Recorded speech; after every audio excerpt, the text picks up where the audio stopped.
নমস্কার বন্ধুরা, সবাই কেমন আছেন? নিশ্চয়ই ভালো আছেন। চন্দনা ফুড হাবে সবাইকে আরও একবার স্বাগত জানাই।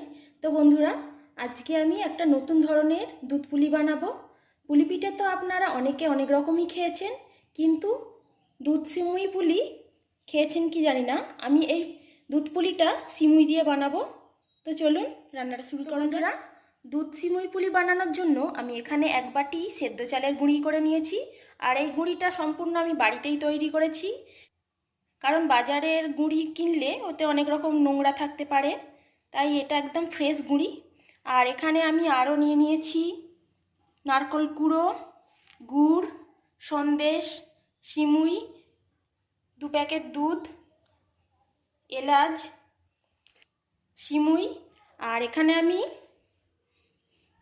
প্যাকেটের দুধ নিয়ে নিয়েছি, আপনারা চাইলে গরুর দুধেও করতে পারেন।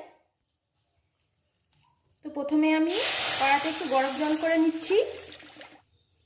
এবারে জলের মধ্যে পরিমাণ মতো লবণ দিয়ে দিচ্ছি।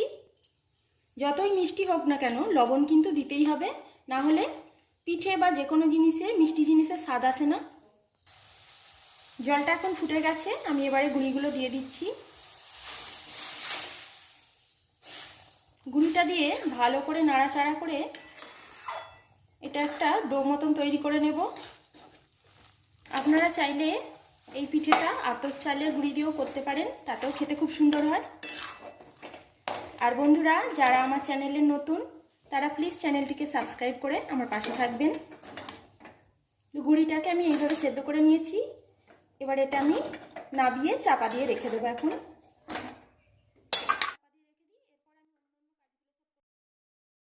এবারে আমি নারকেলের পুরটা তৈরি করে নেব। গুড়টা আমি এবারে কড়াতে দিয়ে দিচ্ছি। গুড়টার মধ্যে অল্প করে একদম 1 চামচের মতন জল দিয়ে দিচ্ছি। গুড়টাকে আমি ভালো করে গলিয়ে নেব। গুড়টা ভালো করে গলে গেছে। আর এই সময় বন্ধুরা অবশ্যই গ্যাসের ফ্লেমটা একদমই আস্তে রাখবেন, না হলে এটা পুড়ে যাওয়ার সম্ভাবনা থাকে। এবার আমি নারকেলটার মধ্যে দিয়ে দিচ্ছি।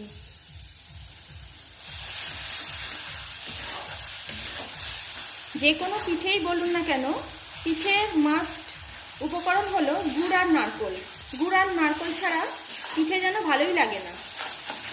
নারকেলটা নাড়তে নাড়তে নারকেলে যখন একটা চিট মতন চলে আসবে, তখনই জানবেন নারকেলের পুরটা রেডি হয়ে গেছে।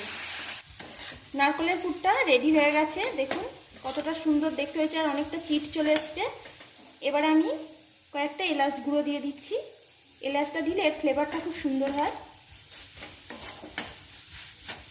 এবার আমি গ্যাসটা অফ করে দেব।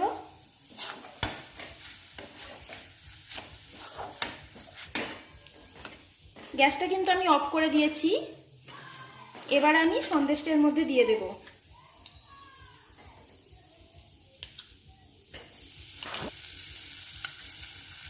সন্দেশটা দিয়ে ভালো করে নাড়াচাড়া করে নেব, যাতে সব সন্দেশটা এর মধ্যে মিশিয়ে যায়। সন্দেশ আর নারকেল দিয়ে দুধ পুলি খেতে কিন্তু খুবই ভালো লাগে। অনেকেই শুধু সন্দেশ দিয়ে করে, কিন্তু তার থেকেও মনে হয় যে নারকেল আর সন্দেশ দিয়ে একসঙ্গে করলে এটা আরও টেস্টি হয়। নারকেল আর সন্দেশটা আমি ভালো করে মিশিয়ে নিয়েছি। এবার এটা আমি ঢেলে নিচ্ছি।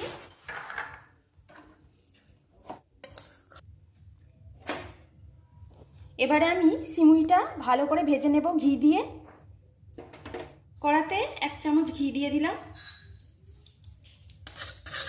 ঘিটা গরম হয়ে গেছে, আমি এবার সিমুইগুলো দিয়ে দিচ্ছি। সিমুইতে এমনিতেই ভাজাই থাকে দোকানে, কিন্তু বাড়িতে যদি ভেজে নেওয়া হয় আরোই খেতে ভালো লাগবে। সিমুইটা ভাজা হয়ে গেছে, আর ঘি দিয়ে ভাজা হয়েছে বলে খুব সুন্দর একটা গন্ধও বেরিয়েছে। সিমুইটা এখন আমি তুলে নিচ্ছি। এভাবে ভেজে নিয়েছি পুরো। গুঁড়িটা আগেই করে রেখে দিয়েছিলাম। এবারে এটা ভালো করে একদম মেখে নেব, আটা মাখার মতনই। এইভাবে হাতের পেশিতে চেপে চেপে ভালো করে মেখে নিতে হবে। যত বেশি মাখা হবে ততটাই কিন্তু গুঁড়িটা সফট হয়ে যাবে, আর পিঠেগুলো খুব সুন্দর খেতে হবে। দেখুন কতটা সফট হয়েছে।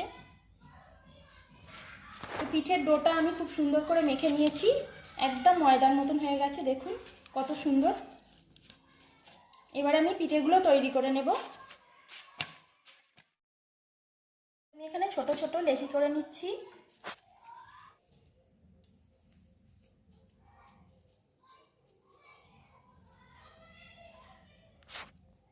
এইভাবে আমি দুটো করে নেব। তারপরে পিঠেটা তৈরি করব। ছোট ছোট করে লেচি করে নিচ্ছি।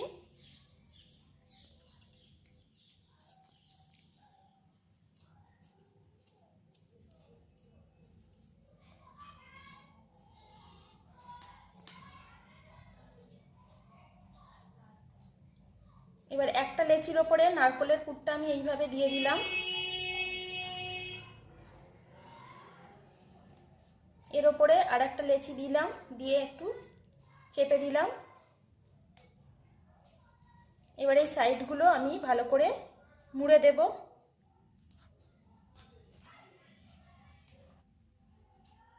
এবার সাইডগুলো আমি এইভাবে আঙুলের সাহায্যে এইভাবে খালি মুড়ে দেব।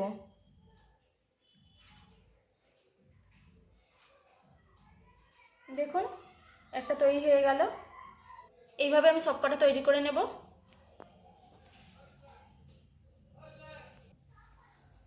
তো আমি এইভাবে সবকটা পিঠে তৈরি করে নিয়েছি। এবার কড়ার মধ্যে দুধ দিয়ে দিলাম। আমি এখানে 1 লিটার দুধ নিয়েছি। আপনারা পিঠে হিসাবে দুধ নেবেন। দুধটাকে এখন ভালো করে ফুটিয়ে নেব।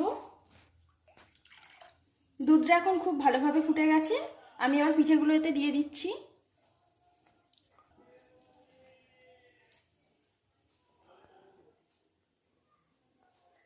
বন্ধুরা, কথায় আছে 12 মাসে 13 পার্বণ। তাই পৌষ মাসের পিঠে পার্বণটা হচ্ছে বাঙালিদের একটা সবথেকে বড় পার্বণ বলতে গেলেও হয়। কারণ এই সময় মানুষ কত রকমের পিঠে তৈরি করে খায়।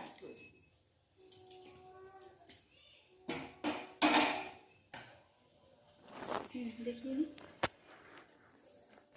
আমি কয়েকটা এইভাবেও তৈরি করে নিয়েছি। এগুলো দিয়ে দিচ্ছি। দেখুন পিঠেগুলো প্রায় 10 মিনিট ফুটে গেছে, কতটা বড় বড় হয়ে গেছে ফুলে। এবার আমি গুড়টা দিয়ে দেব। এই যে আগে থাকতেই গুড়টা আমি জাল করে রেখে দিয়েছিলাম। আর এখন তো নলেন গুড়ের সময়। নলেন গুড়ের পিঠে যে খেতে এত ভালো লাগে, 2টো এলাচ ফাটিয়ে দিয়ে দিচ্ছি। আর 5 মিনিটের মতন আমি ফুটিয়ে নেব, তাহলেই কিন্তু এটা রেডি হয়ে যাবে।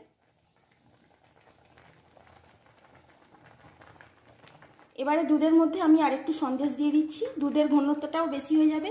আমি এতে সন্দেশ দিয়ে দিয়েছি, আরেকটু দিয়ে দিচ্ছি। সিমুইটা কিন্তু আমি সব শেষে দেব। এখন আমি গ্যাস অফ করে দিচ্ছি। তো বন্ধুরা, আমি প্লেটের মধ্যে নিয়ে নিয়েছি। এর ওপর দিয়ে দুধটা এখন প্রচুর গরম, এর ওপর দিয়ে আমি এবারে সিমুইগুলো এইভাবে দিয়ে দিচ্ছি। তো পিঠেটা একদম রেডি হয়ে গেছে। তো বন্ধুরা, আজকের এই পিঠে রেসিপিটা কেমন লাগলো আমাকে অবশ্যই কমেন্ট করে জানাবেন। ভালো লাগুক বা না লাগুক অবশ্যই কমেন্ট করে জানাবেন। তো একটা পিঠে আপনাদের কেটে দেখাচ্ছি।